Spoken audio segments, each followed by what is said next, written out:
Oi, pessoal, sejam bem-vindos a mais uma live aqui no canal Espiritismo em Kardec. Hoje estou aqui com o Arthur Azevedo. Eu vou falar sobre os tipos de espíritas.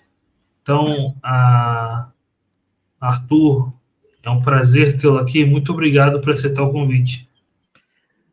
Bom dia a todos, bom dia, querido Eric.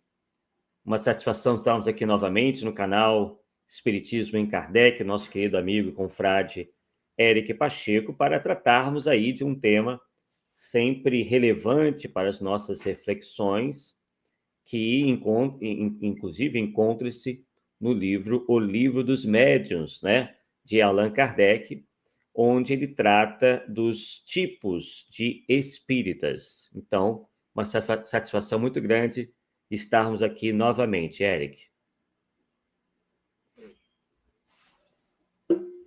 Excelente. Então, a gente pode fazer em torno de uma hora. Qualquer coisa a gente vai dialogando, né? Então, eu te passo para iniciar a apresentação. Maravilha. Bem, obviamente que a gente sempre inicia esse tema dizendo o seguinte, que ele não serve para que a gente fique apontando, né, nos outros determinados comportamentos, nada disso, né? Na verdade, para que a gente possa refletir sobre o nosso próprio comportamento, as nossas próprias escolhas, a nossa própria postura enquanto espíritas que desejamos ser, né? Porque ser espírita é algo que, como a gente vai poder ver, né, nessas nossas reflexões, é algo multifacetado, né? Para que a gente, porque isso vai exigir de nós uma série de compromissos, uma série, né, de conhecimentos, né? E principalmente todo um esforço, como bem disse Kardec, visando o nosso aprimoramento moral, que inclusive para os espíritos superiores seria ou é efetivamente o principal objetivo do espiritismo, né? Que é fazer com que nós nos melhoremos moralmente, principalmente, porque a inteligência, o próprio estímulo, né, do conhecimento vai nos trazendo esse desenvolvimento, mas a questão moral geralmente é a que mais causa aí uma série de dificuldades, né? Esse esforço todo demanda realmente algo bem maior, né? Porque nós combatermos, né, as mais paixões, realmente exige um esforço bastante grande de todos nós, né? Quase como um condicionamento que nós acabamos desenvolvendo, e para nós nos livrarmos de condicionamentos realmente é bastante difícil. Longe de ser impossível, mas, né, nos provoca aí uma série de desafios que, por vezes, nós não estamos ainda preparados para vencer. É mais ou menos como os vícios da matéria, né? Chamados vícios materiais, como a bebida, o fumo, o jogo, né? Hoje em dia está muito em voga essa questão aí das bets, né? Desafiando aí as pessoas a, a apostarem, às vezes, em recursos que elas não têm, né? A fim de ganhar uns trocados, digamos assim, né? Então as pessoas ficam ali estimuladas, e aí quando vêm, elas estão completamente ali viciadas naquilo, né? Então a gente pode mais ou menos fazer uma comparação desses vícios de ordem material, digamos assim, né? Até mesmo aquilo que nós consumimos. Tem gente que é viciada em bebida, como já falamos, tem o cigarro, tem a comida, né? A pessoa ela se vicia tanto naquelas boas sensações que a comida traz, né? Principalmente os doces e tudo, né? Porque aquilo causa um boom de serotonina, né? E outras substâncias agradáveis. Então a pessoa ela acaba ficando dependente daquilo para se sentir feliz. Claro, feliz aí no sentido bem estrito da palavra, porque a verdadeira felicidade não está nesses prazeres do corpo físico, né? A verdadeira felicidade vai muito além disso. Então, é isso, né? O nosso comentário inicial visa no sentido, visa fazer com que a gente não se utilize desse tipo de estudo apenas para ficar descrevendo ou rotulando as outras pessoas, mas principalmente a nós mesmos. É claro que, na medida que, por exemplo, alguém se torna dirigente de uma casa espírita, ela tem que começar a ser um pouco mais observadora, porque ela vai ter que lidar com todo tipo de gente, inclusive todo tipo de espírita, como Kardec vai aqui daqui a pouco nos mostrar, né? Então, o dirigente espírita, principalmente aquele que tem mais contato com o seu público, né, com os frequentadores, ele vai ter que identificar isso daí, não só identificar, mas procurar saber o que fazer para que aquele tipo de espírita não, primeiro, não atrapalhe, né, o desenvolvimento dos estudos, mas principalmente que ele possa ir se corrigindo, né, para que ele não incorra nesses erros que a gente vai ver daqui a pouquinho, né? Então, no livro dos médiuns consta lá tipos de espíritas, né, onde a gente encontra importantes informações sobre os tipos de espíritas de acordo com o grau de entendimento, como a gente falou, né, a questão do conhecimento, que vai trazer o entendimento, e a vivência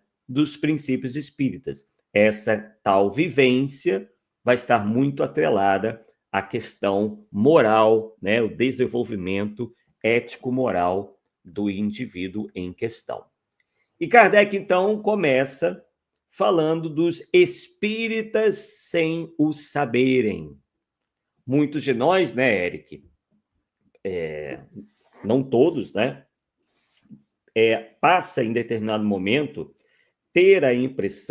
a ter a impressão que nós já conhecíamos o Espiritismo, porque tudo nos parece tão lógico, nós aceitamos, né, essas primeiras leituras, esses primeiros conhecimentos da doutrina tão facilmente que a gente, de certa forma, né, aqueles que têm essa sensação podem realmente dizer que são espíritas sem o saberem, né? Enquanto que a gente sabe que, por outro lado, há pessoas que têm grande dificuldade de entender o espiritismo, enfim, por uma série de razões, mas essa facilidade toda não acontece, né? Inclusive, justamente por essa dificuldade, acabam realmente subvertendo o conhecimento ali do espiritismo, dizendo que o espiritismo ensina coisas que ele absolutamente não abraça, né? Mas é justamente por causa dessa dificuldade que tem algumas pessoas de compreender o que diz, né, os postulados espíritas. Então, elas leem, por exemplo, livros como o Livro dos Espíritos e daqui a pouco estão vindo com ideias completamente deturpadas sobre aquilo que acabaram de ler, né? Então, a gente pode dizer que essas pessoas não são espíritas sem o saberem, né? Muito pelo contrário, estão tendo ali, naquele momento, talvez os primeiros contatos com essa realidade, com esses postulados, enfim, com esses ensinos. Então, Kardec diz sobre os espíritas sem o saberem o seguinte, que embora nunca tenham ouvido falar da doutrina espírita, tem o sentimento inato de seus postulados, expresso em palavras e pensamentos.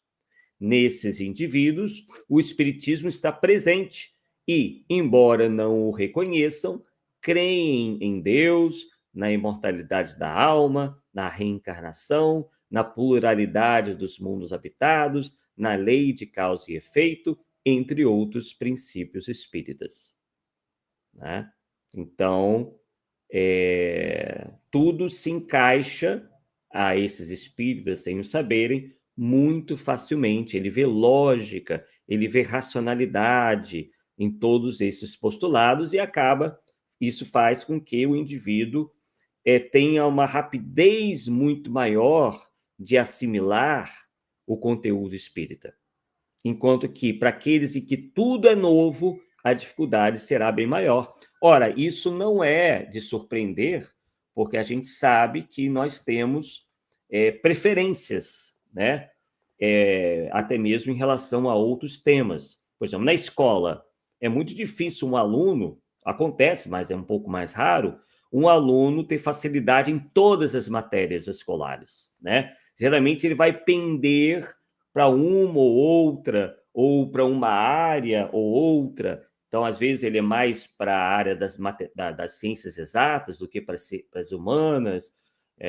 Então, as notas dele vão ser muito mais altas nas ciências exatas, por exemplo, né? Ele vai precisar estudar bem menos, porque aquilo para ele faz muito mais sentido, né? Enquanto que ele tem dificuldades, por exemplo, numa interpretação de texto, ou com línguas, né? Ou com matérias como história, que precisa de muita leitura, enquanto para áreas como química, física, matemática, ele consegue se desenvolver com muito mais facilidade e vice-versa, né?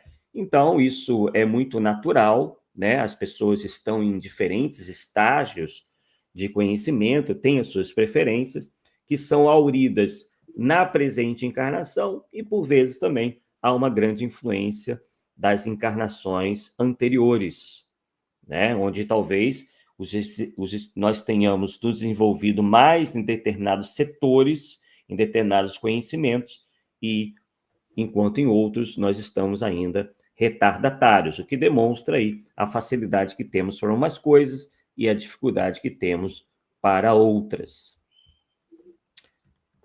Depois Kardec fala dos espíritos experimentadores e diz o seguinte, que para esses o espiritismo é uma ciência de observação de fatos curiosos, que são as manifestações mediúnicas.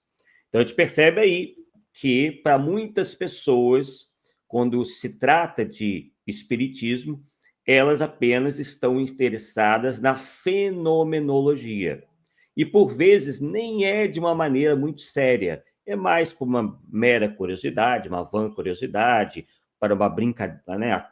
Vem aquilo como uma brincadeira, para atuar como uma brincadeira, né?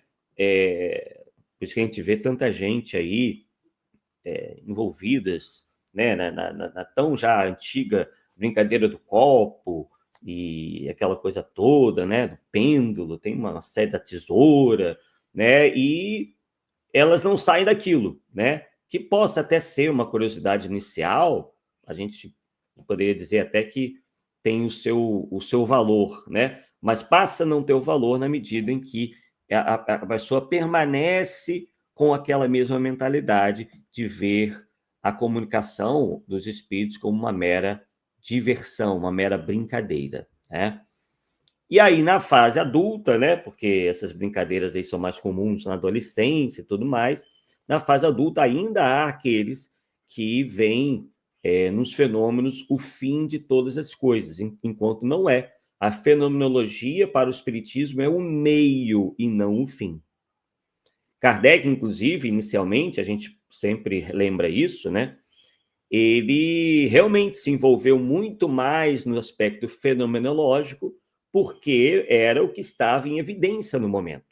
E até determinado momento, Kardec não conseguia vislumbrar que daqueles fenômenos acabaria surgindo uma filosofia espiritualista, né, que é o espiritismo, com todo o ensinamento moral, né? Então, a gente vê em alguns escritos de Kardec, ele se referindo ao espiritismo apenas enquanto uma ciência de observação dos fatos mediúnicos. Só que depois, na medida em que a doutrina foi criando o corpo, ele ainda, claro, continua encarando o espiritismo como uma ciência, mas também como uma filosofia, toda uma doutrina, né? E que, inclusive, visa o aprimoramento moral do indivíduo. Então, esses indivíduos, esses espíritas experimentadores, diz Kardec, eles se interessam apenas pelos fenômenos científicos, sem se aterem à parte filosófica e moral da doutrina.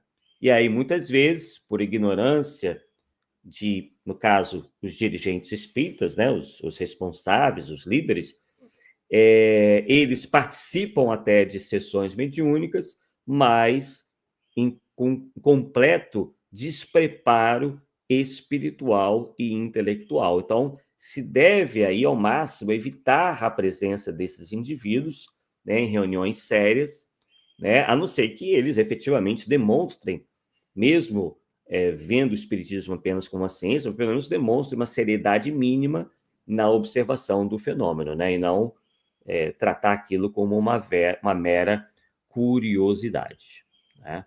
Então, sim, vamos lá. É interessante, né, que olhando do ponto de vista histórico, né, Sim. O que foi conhecido como moderno espiritualismo, né, seguiu bem mais o aspecto fenomenológico, né, e Kardec, né, ele percebeu que havia algo ali, né, inclusive ele via nos fenômenos físicos uma questão de comprovação, né, de convencimento, mas depois ele percebeu que era muito demorado, né, a tipologia, né, então ele foi para a psicografia, a psicofonia, que era mais rápida e as provas morais eram mais eficazes, né, e todo o ensino moral que veio dali, né, então o espiritismo, Kardec foi o único que percebeu que havia ali algo bem mais profundo, né, que dos fenômenos das mesas girantes, né, poderia abrir toda uma filosofia que respondia uma série de questões para a humanidade, né? E por isso que Kardec faz nesse capítulo do método, né, dos médiums, essa classificação, né, que ele fala dos espíritos exaltados, os experimentadores, ele vai falar dos verdadeiros espíritas cristãos, né, que com certeza você vai falar, né? Sim, sim. Perfeito, é bem exatamente isso. Muito importante aí a lembrança desse aspecto histórico aí, né? A comparação né, o espiritualismo moderno, né? Que era bem realmente voltado para a questão mesmo dessas experimentações. Bem, então vamos ao próximo tipo de espírita, que são os espíritas imperfeitos. São os que creem nos postulados espíritas, né? Nisso eles não encontram dificuldade, compreendem e admiram a parte filosófica e moral, quer dizer, a gente vê claramente que muita gente acha, né, até se utiliza do vocábulo, né? Eu acho o espiritismo muito lindo, né? A gente vê muita gente falando assim, é muito bonito, é muito lindo, né? E tudo mais. Quer dizer, admiram, né? Respeitam, admiram, creem nos postulados, reencarnação, comunicabilidade dos espíritos, né? Creem em Deus, né? E tudo mais. Porém, diz lá Kardec, continuam orgulhosos, materialistas e egoístas. Quer dizer, esse conhecimento não os faz melhores, né? Embora eles admitam ser o espiritismo uma bela doutrina, respeitem e tudo mais, eles não fazem, né? E aí a gente começa, quando eu falo eles, né? Tá abrangendo todos nós, né? E cada um, obviamente, vai fazer a sua análise para ver se está sendo um espírita imperfeito ou não, né? Então, sempre lembrando que estamos falando, devemos tratar de nós mesmos, mas estamos falando aqui em tese, né? Então, eles continuam orgulhosos, materialistas e egoístas. Orgulhosos no sentido de que, de certa forma, continuam a se achar numa condição superior a todos os outros, né? Tratam ou travam com as pessoas uma posição de cima para baixo. Quer dizer, o orgulhoso ele não admite alguém em seu nível ou superior. Isso lhes desagrada, né? Então, isso é algo muito importante a ser vencido, uma vez que, como os próprios espíritos nos dizem, o egoísmo e o orgulho são a chaga, né? São as chagas da humanidade. E aí ele diz também que, além de orgulhosos, os espíritos imperfeitos são materialistas, isto é, dão às coisas da matéria um valor acima das coisas do espírito, né? Então, se ele tiver que escolher entre ganhar alguma coisa material, né, ou fazer o bem a alguém, ele vai escolher, obviamente, algo que lhe vai satisfazer esses ímpetos, esses gostos pelas coisas materiais, né? Então, enquanto que alguém já não materialista, ele vai procurar ver o lado do outro, ele vai pensar duas vezes antes de se agarrar às coisas materiais, em detrimento, né, do seu semelhante. E egoístas, né? Então, continuam orgulhosos, materialistas e egoístas, quer dizer, tem um pouco a ver com o que foi dito anteriormente, onde eles só pensam nos seus próprios interesses, só apenas pensam em si, ou talvez de pessoas que sejam da sua esfera de contatos, né? Mas não passa daquilo, né? Eles querem tudo para si e os outros, e não se preocupam com os outros, não se preocupam com seus semelhantes. E aí Kardec chega a dizer, muitos são trabalhadores, né, que dá a entender, né? Muitos são trabalhadores das casas espíritas, né? Só que a gente pode dizer que esses não costumam, justamente por terem ainda essas dificuldades, ser engajados e comprometidos com a sua própria reforma moral. Podem até desempenhar dentro de uma casa espírita essa ou aquela atividade, né? Mas não passa daquilo, né? Ele não consegue se libertar, né, dessas coisas aí, realmente muito mais graves. Isso aí nos faz ter uma reflexão que uma tarefa da casa espírita ou de caridade, em qualquer lugar que seja, não nos isenta do trabalho do nosso progresso moral, né? Que no movimento espírita é chamado de... como é que o pessoal diz mesmo? Agora eu esqueci. Reforma íntima. Reforma íntima, né? Vamos utilizar o termo muito propagado aí pelo movimento, né? Que Kardec chama de transformação moral, né? Então, muita gente ainda está ligada a essa ideia de que, não, eu vou participar de uma casa espírita, mas o faz quase como uma obrigação. Ele o faz pensando lá na frente, né? Ele acredita que fazendo isso ele vai assegurar um lugar em alguma colônia espiritual qualquer, ou algum lugar no mundo espiritual, né?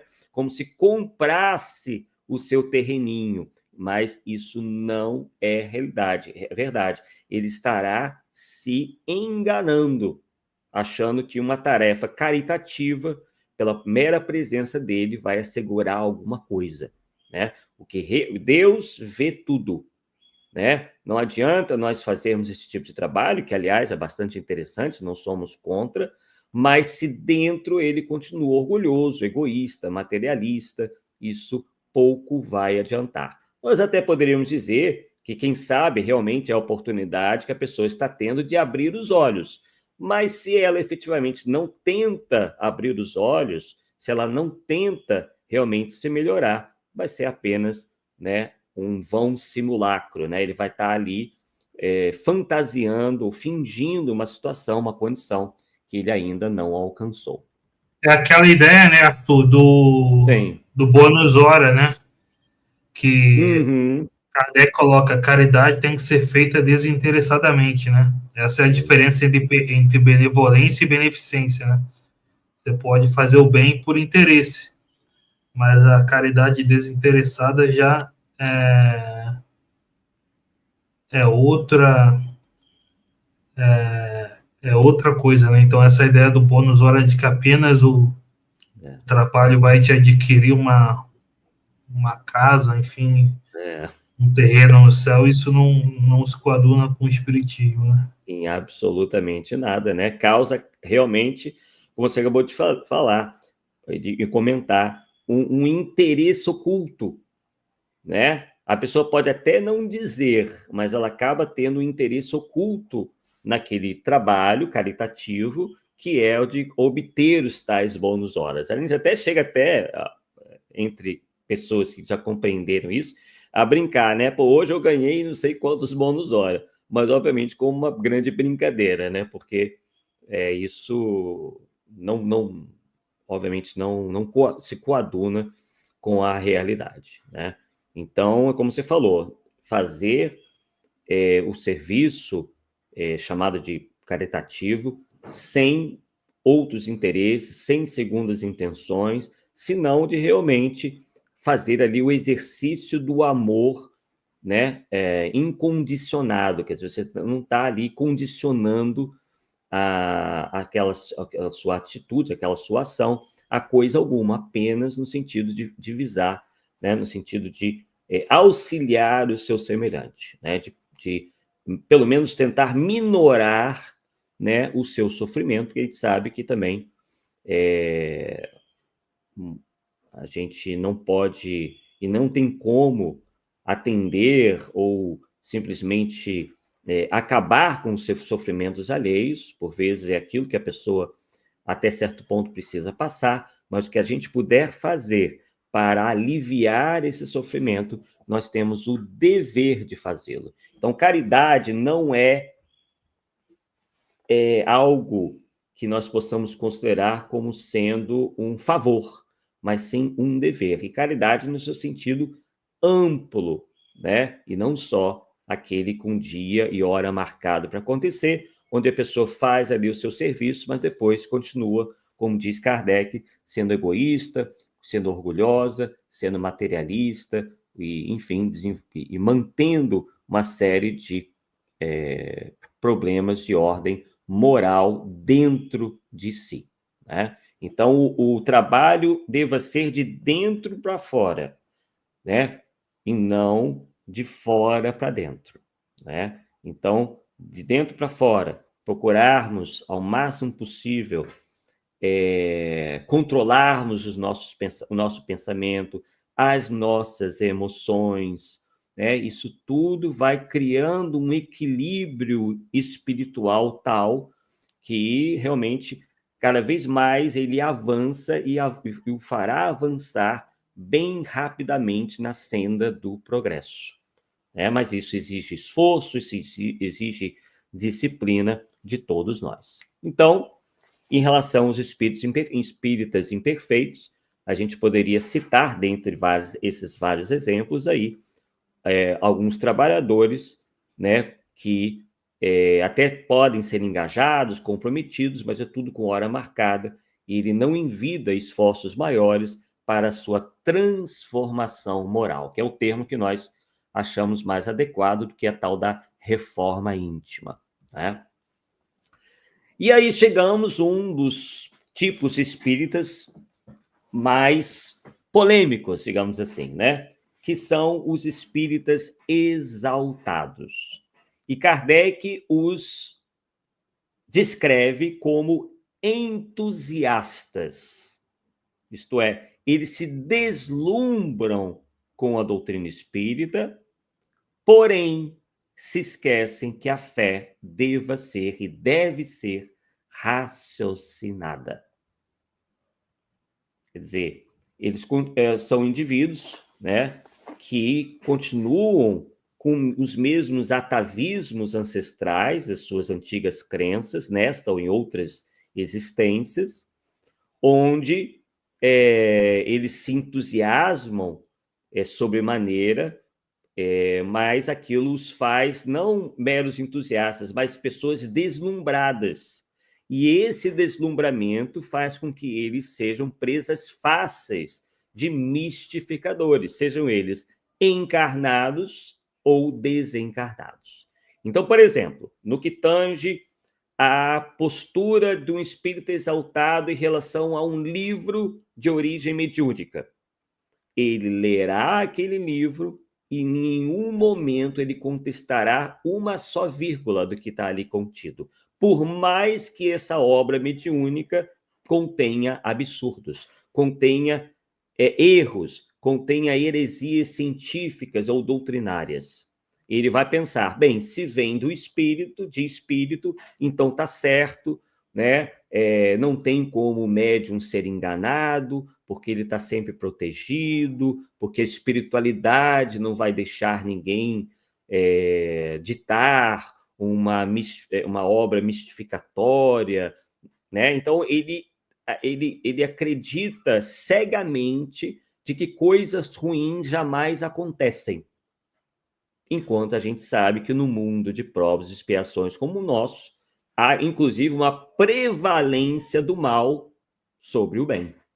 Uma prevalência do mal sobre o bem, por quê? Em função do nosso estágio ainda pouco adiantado em termos espirituais, evolutivos espirituais, né? Onde, graças à ignorância, o desconhecimento, e todos nós somos testados o tempo todo. Deus e os espíritos superiores permitem que mistificações, que enganos, que, enfim, toda sorte de coisa aconteça para que nós sejamos testados, assim como em todas as áreas da vida, né? As provas estão aí, por isso que se chama prova, são testes que a gente deve vencer, né?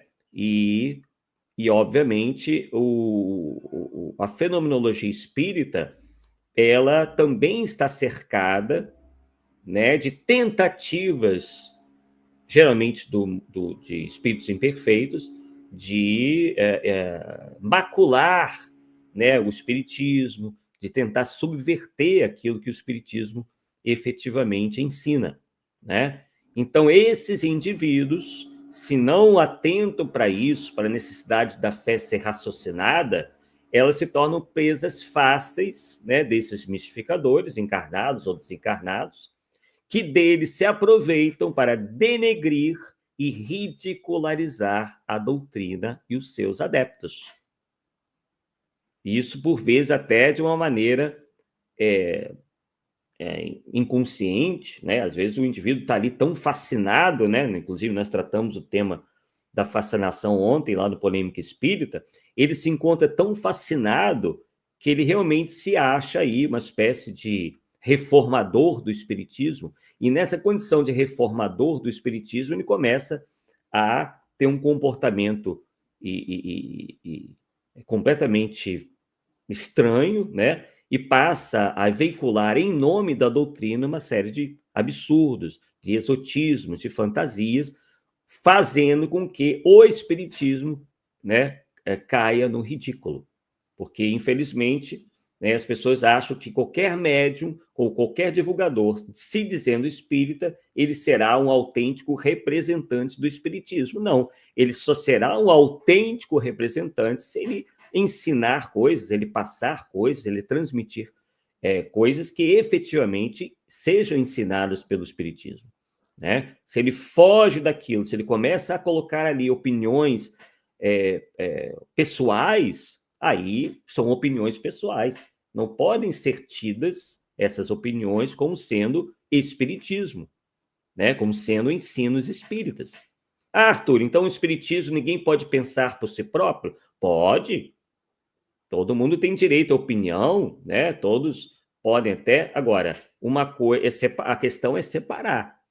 E, no meu entendimento, quando você está fazendo uma divulgação espírita, e há várias maneiras dessa divulgação ser feita, você deve colocar aí de lado as opiniões pessoais, ou pelo menos, quando apresentá-las, dizer, olha, pessoal, eu acho isso não está na doutrina, mas é uma opinião pessoal, uma opinião que eu tenho, né, mas que vocês devam analisar, e jamais apresentar essas opiniões pessoais como verdades absolutas. Seria aí realmente um sinal de que o indivíduo está realmente ou autofascinado, né, ele está fascinado pela sua própria persona, né, ou então ele abraça ideias exóticas, oriundas de médiuns ou de divulgadores ou de espíritos que ele acha serem opiniões ou posicionamentos autenticamente espíritas, né? E, por vezes, essas opiniões, essas teses são tão exóticas que acabam, né, ajudando a denegrir e ridicularizar a doutrina e até os espíritas, né? Hoje em dia está muito difícil, às vezes, a gente se dizer espírita, porque as pessoas que não têm conhecimento vão nos associar às coisas mais desbaratadas, né? Ou a indivíduos até mesmo que nada tinham a ver com o espiritismo, mas são tidos como espíritas, como João de Deus, por exemplo, né? Que se envolveu naquele escândalo todo e nem espírita ele se dizia, né? Inclusive, um documentário ele se diz católico, mas, né, tendo aquelas ideias um tanto heterodoxas, ou que alguns chamam de universalistas, né, onde o indivíduo pega daqui, pega dali, uma série de conceitos, de diversas doutrinas, faz aquela salada mística no intuito de promover aí, ou de se autopromover, ou de promover esse tipo de trabalho muito estranho, né? São trabalhos assim muito esquisitos, né? Como se diz no popular. Então, a gente pode dizer que aqui também se encontram aqueles, entre os espíritas exaltados, que, iniciantes na crença espírita, tentam converter todos os parentes e amigos, né? Então, ele conhece o espiritismo, ele está aí no início, mas ele se deslumbra de uma maneira tal que ele começa a fazer quase como uma espécie de proselitismo. Ele tenta converter todo mundo, né? Parentes, amigos, ou até desconhecidos, né? No meio da rua, numa conversa de bar, ele está lá falando de espiritismo. Então, não é bem essa a postura ideal, muito pelo contrário, né? O espírita deva enxergar que há momento para tudo, né? E que o espiritismo não está interessado tão unicamente em quantidade. O espiritismo vai naturalmente agregar, vai naturalmente atrair as pessoas que vão se interessar por ele, e não porque nós estamos aí batendo de porta em porta, tentando converter as pessoas, né?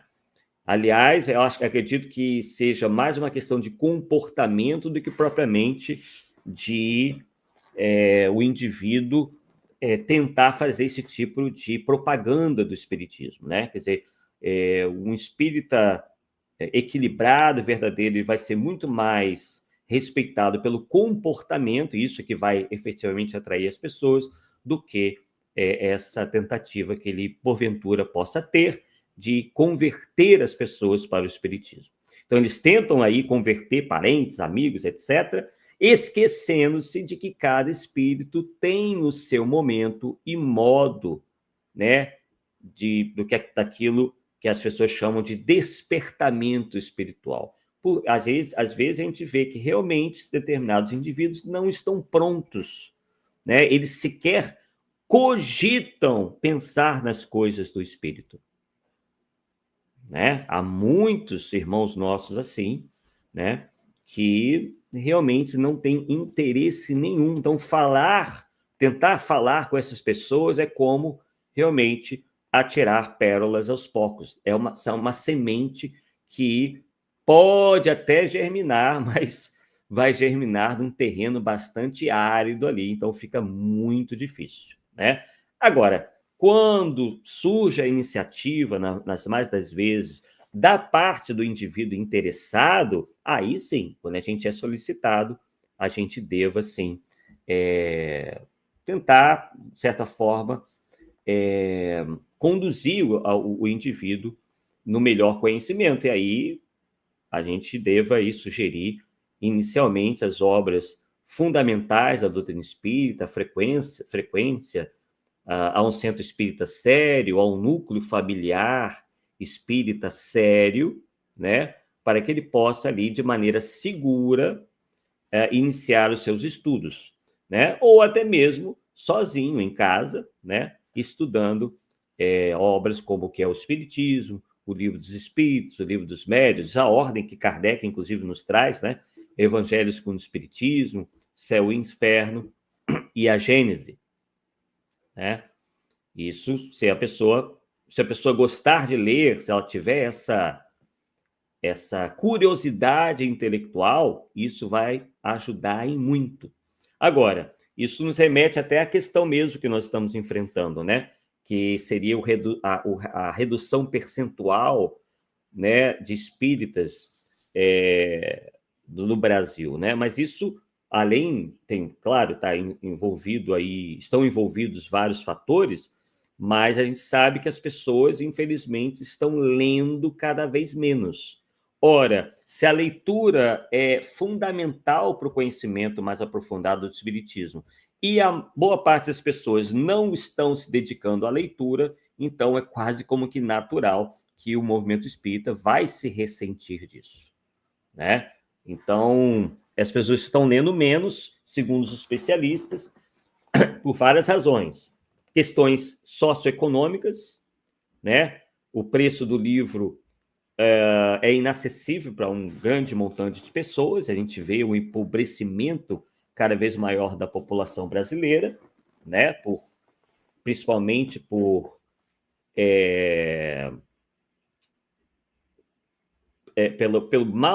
pela má condução da economia do país, né? Que vai de mal a pior, né? Quer dizer, um salário mínimo aí que não cobre nem 1/5 das necessidades básicas, né? Quer dizer, uma carga tributária imensa, né? Quer dizer, um livro, por exemplo, se não me engano, tem uma carga tributária quase de 40%, né? De impostos diretos ou indiretos.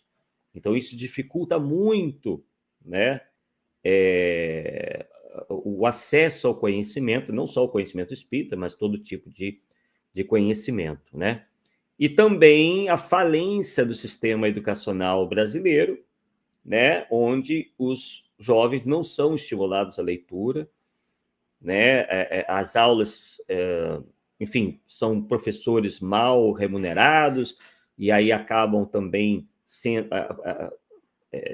sendo mal preparados, né? Porque eles não têm tempo nem dinheiro para se reciclarem, enfim. Então, são todos esses fatores aí que acabam dificultando o acesso, né, ao espiritismo de maneira geral, né? Arthur, sim, eu queria fazer um questionamento que eu não vi ninguém fazendo, né? Uhum. E não sei, enfim, é um questionamento no sentido assim, né, de perguntar, será que os censos vindo do governo, né, ainda mais de determinados tipos de governo, são realmente confiáveis, né? Não seria melhor os próprios espíritas fazerem pesquisas independentes para ver a quantidade, esse tipo de coisa? A gente sabe que existe todo um critério aí, né? Essas pesquisas, elas devem seguir determinados parâmetros científicos, né? Agora, o que a gente realmente pôde perceber é que muita gente que se disse... Eu já fui, por exemplo, uns anos atrás, abordado, né? Foram até a minha casa, inclusive, fazer a pesquisa, e em nenhum momento, assim como outras pessoas também disseram, eu fui indagado sobre a minha preferência religiosa, né? Que assim eles tratam a questão. Então, eu acho que realmente, eu não sou estatístico, mas eu acho que essa pesquisa, ela não parece que possa ser realmente acreditada como um número definitivo, exato, porque eu acho que realmente se necessitaria que se pagasse, né, ou se contratasse um instituto, esses mesmos de pesquisa, que fazem pesquisa de opinião, pesquisa eleitoral, né, para que eles realmente pudessem fazer uma abordagem no território nacional, né, mais aprofundada, né, com um número maior de pessoas, para que a gente pudesse realmente chegar a números mais exatos.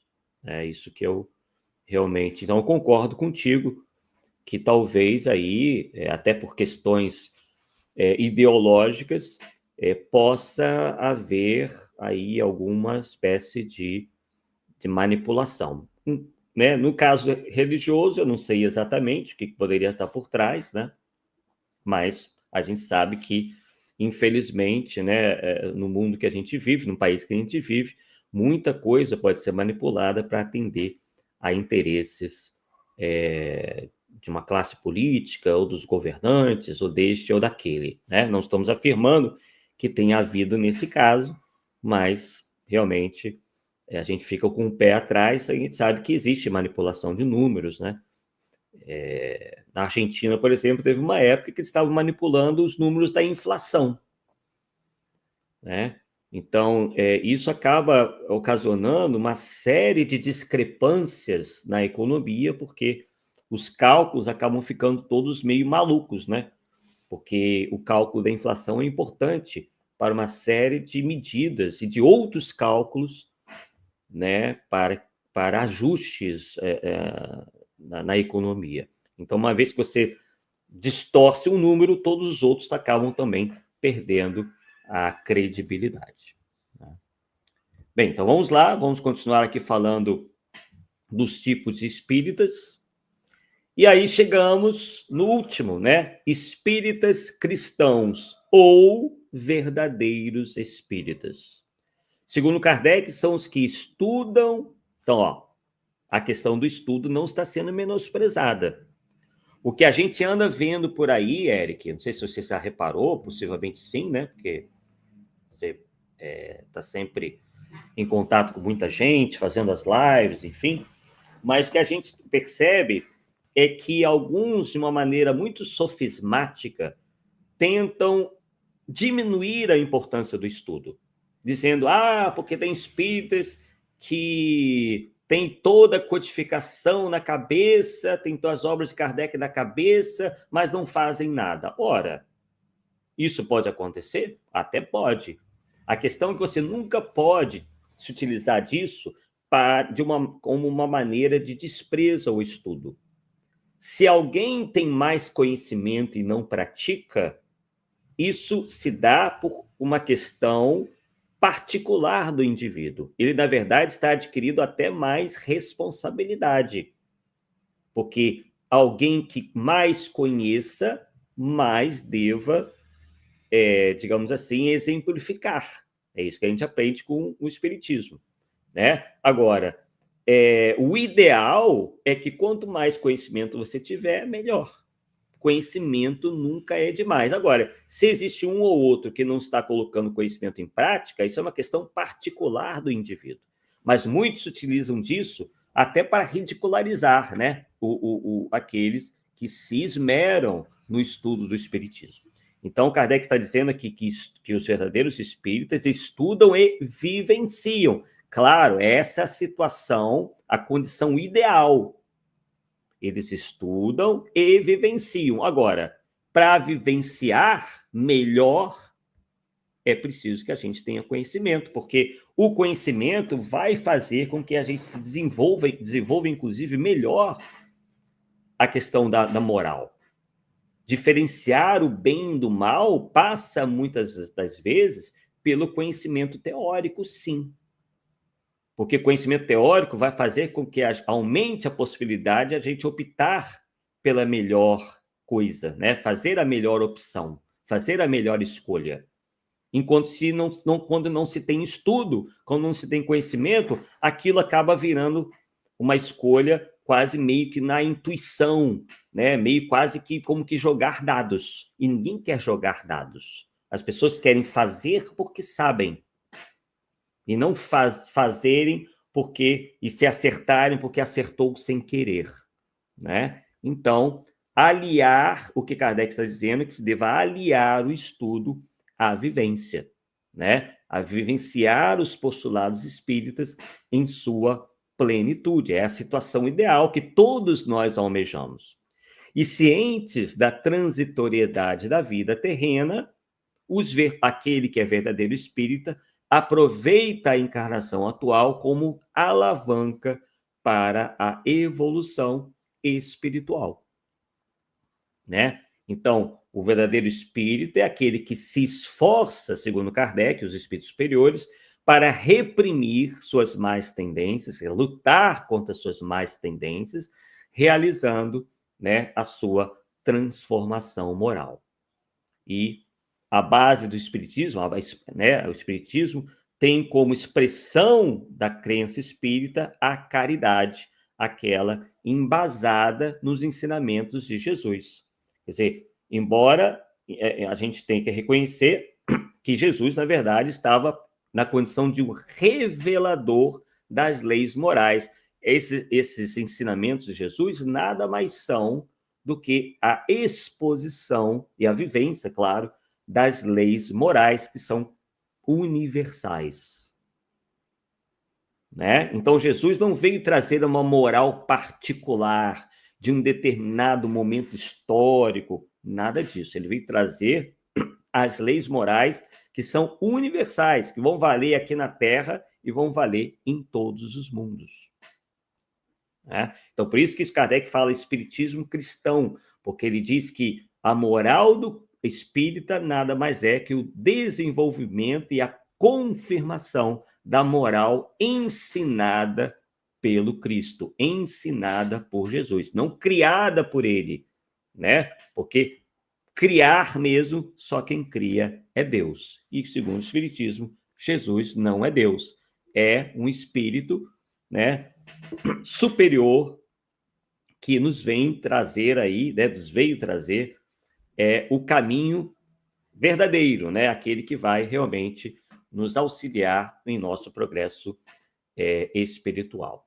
Então, a partir da aceitação dos postulados espíritas enquanto postulados científicos, porque é uma ciência de observação, postulados que se assemelham a uma filosofia de vida, né? O espiritismo passa a ser uma filosofia que nos... Por que filosofia de vida? Porque nos ajuda para a vida, não é para ficar apenas no terreno intelectual, né?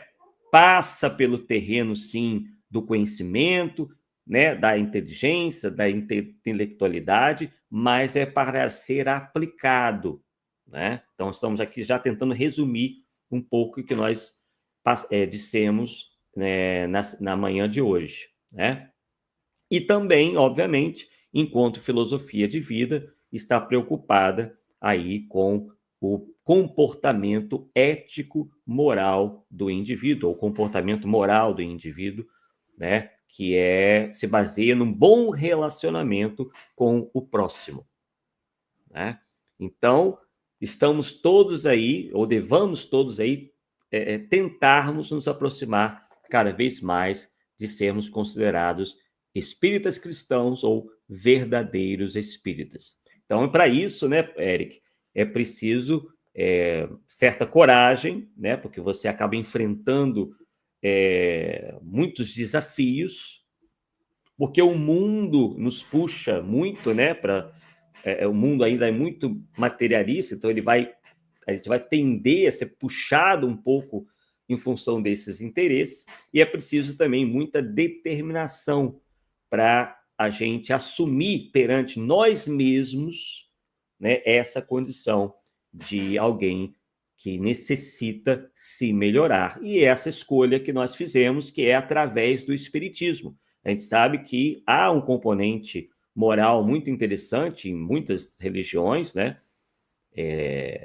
Mas a gente tomou essa escolha, né, do espiritismo como a doutrina que vai nos conduzir a isso daí, né? A gente sabe que muita gente acaba progredindo também através de outras crenças, enfim, né? Todas, de certa forma, ensinam o bem, mas no nosso entender, o espiritismo é mais completo, né?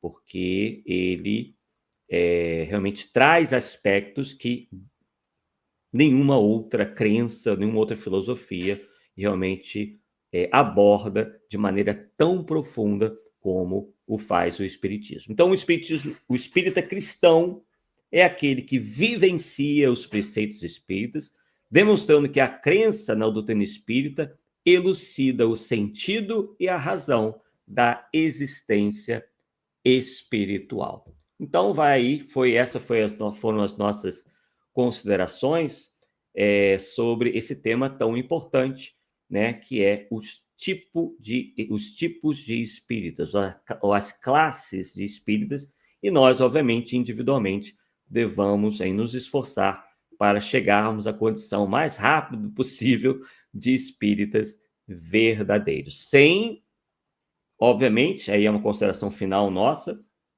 acharmos que cristão, espírita verdadeiro é aquele indivíduo tímido, é aquele indivíduo que não vai abrir a boca para nada, que ele não vai desenvolver o senso crítico dele para nada, porque tudo é falta de caridade.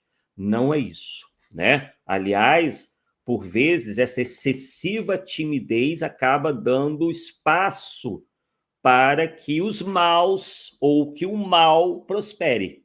Isso nós aprendemos no Livro dos Espíritos, né? Porque os maus, eles são ousados. Os maus, né? Os ainda maus, né? Que todos chegaremos à perfeição, mas o mal, ele é ousado, ele se impõe. E aí, se a gente for alguém do bem, ou procurando ser do bem, mas nessa postura tímida, né? Quase que se escondendo, aí a gente vai estar dando espaço para que o mal ainda prevaleça na Terra, né? Então, nada de confundir verdadeiro espírita como alguém que aceita tudo, como alguém que não vai ter opinião para nada, vai achar que tudo é falta de caridade, vai achar que tudo é ofensivo, enquanto não. Vivemos num mundo que em que nós teremos muitas batalhas a vencer. E muitas dessas batalhas não vão ser agradáveis. Então, não adianta ser espírita e tentar ficar numa zona de conforto, onde você não vai ter problema nenhum, onde você não vai ter desafio nenhum. Quanto menos problemas e menos desafios, é sinal que eu não estou incomodando em nada, né? Eu não estou incomodando ninguém. Enquanto a gente sabe que os grandes espíritos que estiveram aqui na Terra incomodaram e muito. Não que nós possamos nos comparar a um Sócrates, a um Jesus, enfim, tantos outros que passaram pela Terra. Não se trata disso. Mas se Jesus incomodou e você não está incomodando nada, então realmente a distância entre nós e Jesus está muito grande. Então tem desafios, tem batalhas, sim, que o Espiritismo enfrentou e que nós espíritas também, consequentemente, teremos, né? Teremos esses desafios, teremos que vencer essas batalhas. Eric. Exatamente, né? Há muitos espíritas exaltados, né? E você criticar não há problema nenhum, né? Espiritismo como uma ciência, né? O pessoal confunde crítica com falta de caridade e cita aquela frase do Jesus, né? Não julgueis, mas Kardec explica essa frase lá no Evangelho, né? Uhum. É bem isso mesmo. De que o não julgueis não deve ser levado ao pé da letra, né? Uhum, isso aí.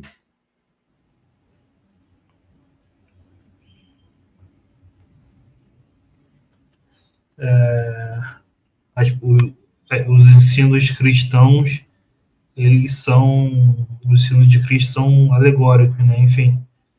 Aqui a Vera, ela pergunta, né? Seria fascinação, no caso dos espíritos exaltados?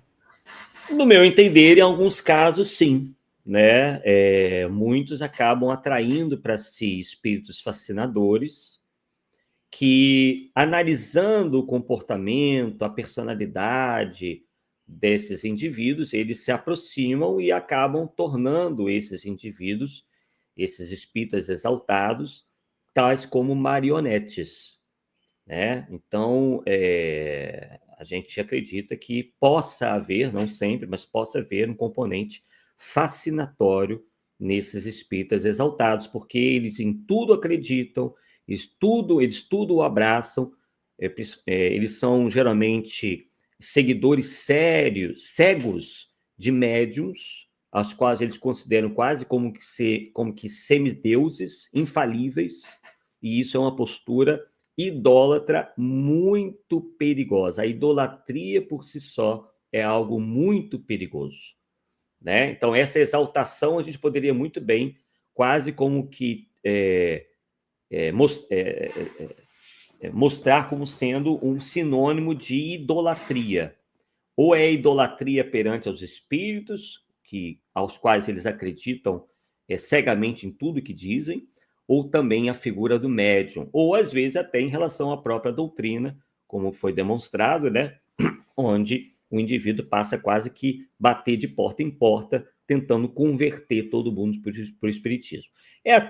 A gente poderia considerar que é até um indivíduo bem intencionado, mas a boa intenção, quando ela não está respaldada no mínimo de bom senso, ela acaba tendo um efeito contrário. Ela vai mais afastar essa postura do que atrair.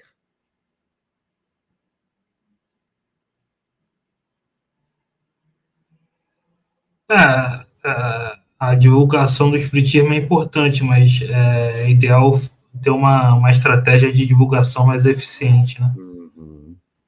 Aqui a Lani quer a pergunta: dizem que teremos uma quarta revelação, é verdade?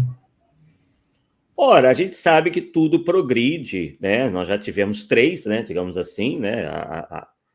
Moisés, enquanto um legislador humano e, de certa forma, revelador de certas leis morais, né? Embora tenha confundido, né? Até mesmo pela época, o que lei humana com lei moral, né? Tivemos aí realmente como um revelador de primeira grandeza, que foi Jesus, né? Trazendo, como dissemos aí, como diz o Espiritismo, as leis morais, mas também conforme ele teve que ensinar, conforme a época, né? As limitações da época.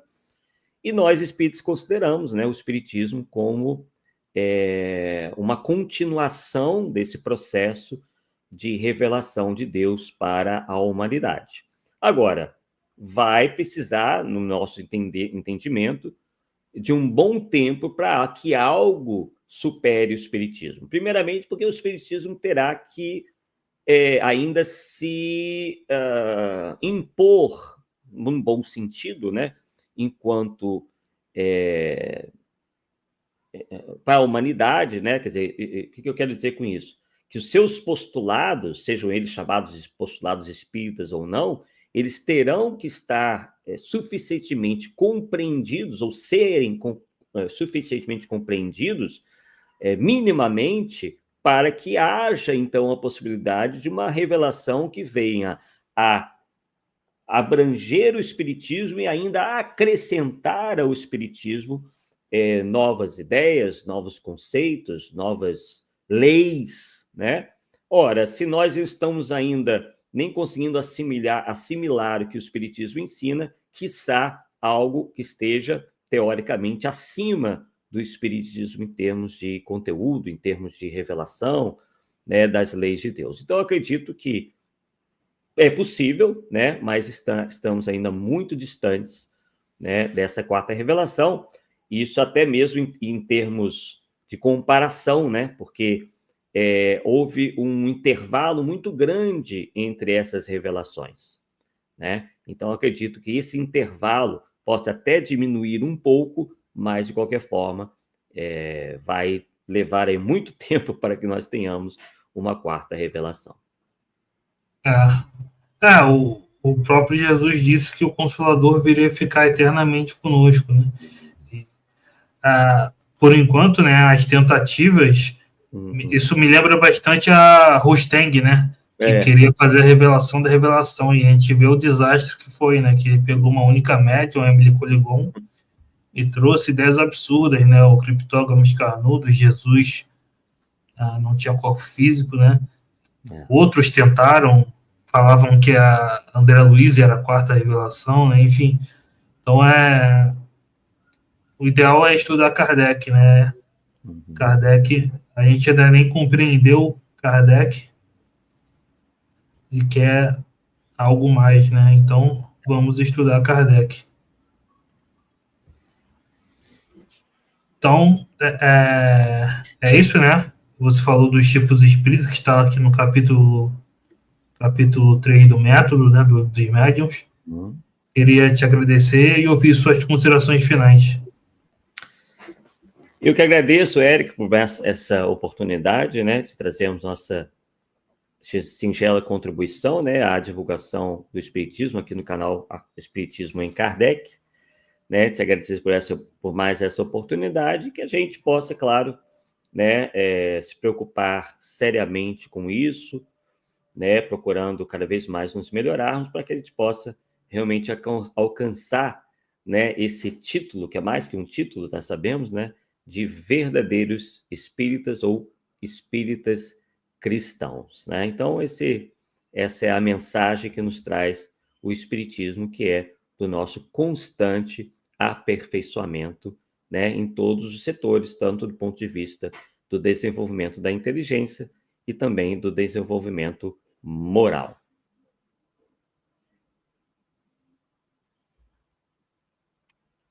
Excelente. Então, mais uma vez, obrigado, Arthur. Obrigado a todos, ao pessoal que comentou aí, a Mônica, a Lá, a Vera, né? Aos demais aí, a Nélide, a Kane, os outros. Desculpa se não deu para responder todas as perguntas, coloquem nos próximos estudos. É isso.